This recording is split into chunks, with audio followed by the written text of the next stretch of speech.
अरे एक जने गए गोंडा बाजार, घर से रिश्तियाने कहीं न जाए थे अपने ससुराल, तो पहुंच गए गोंडा बाजार। अब जब गोंडा बाजार पहुंचे, सारा दिन बीत गया, शाम का पहुंचे घर अपने। अब उनके घर वाले, उनके परिवार कहे कि हम तुका छोड़ब ना अकेले, तोरे संगमा चलब, हम छोड़ के तू पता नहीं कब कहाँ सड़क जाओ, भाग जाओ। यही लिए कहना है, अरे चलब तोहरे संगमा,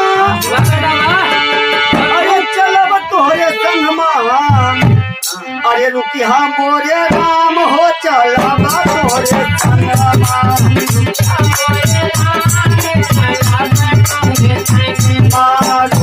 मोरे राम हम चलब तोहरे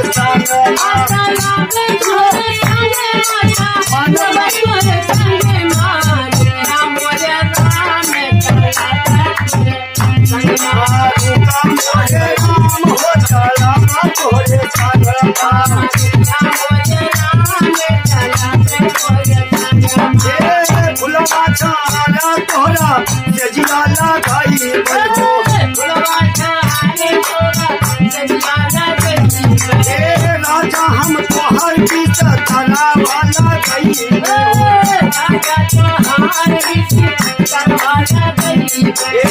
फुलवा झाड़ा तोहरा गई हो,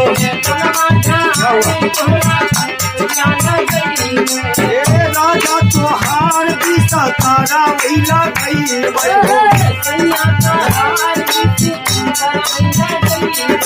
खुदा मोरे राम, खुदा मोरे राम हम चलावा तोरे संगमा, खुदा मोरे राम खुदा मोरे राम हम चलावा तोरे संगमा, चलावा तोरे संगमा, चलावा तोरे संगमा, आवा मोरे राम हम चलावा तोरे संगमा,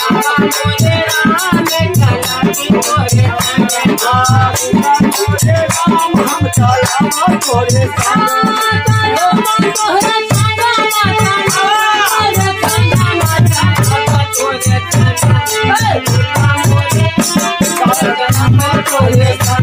मोरे राजा हम चलावा तोरे संगमा,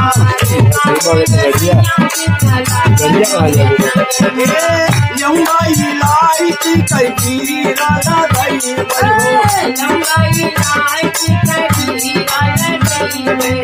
बिरवा लगई भाई हम तो खाना खावई,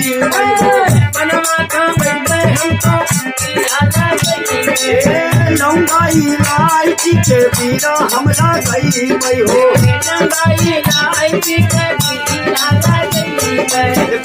मोरे राम,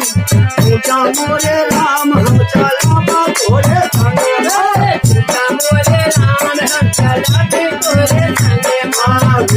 मोरे राम हम चलावा तोरे संगमा,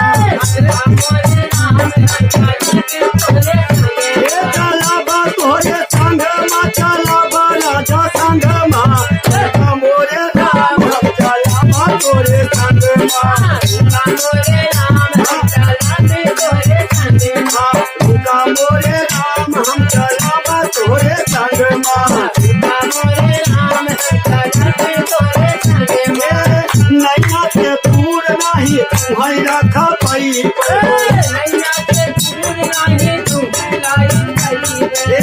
नजर से दूर नाही तुम्हारी रखा पई,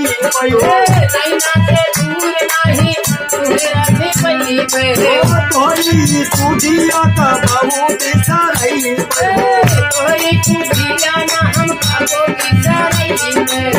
नहीं बिसराई राजा नहीं बिसरई,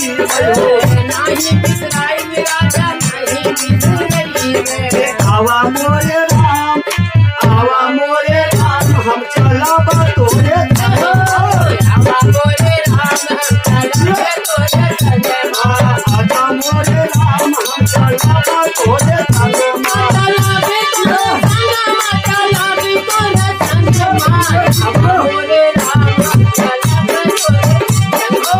आवा मोरे राम हम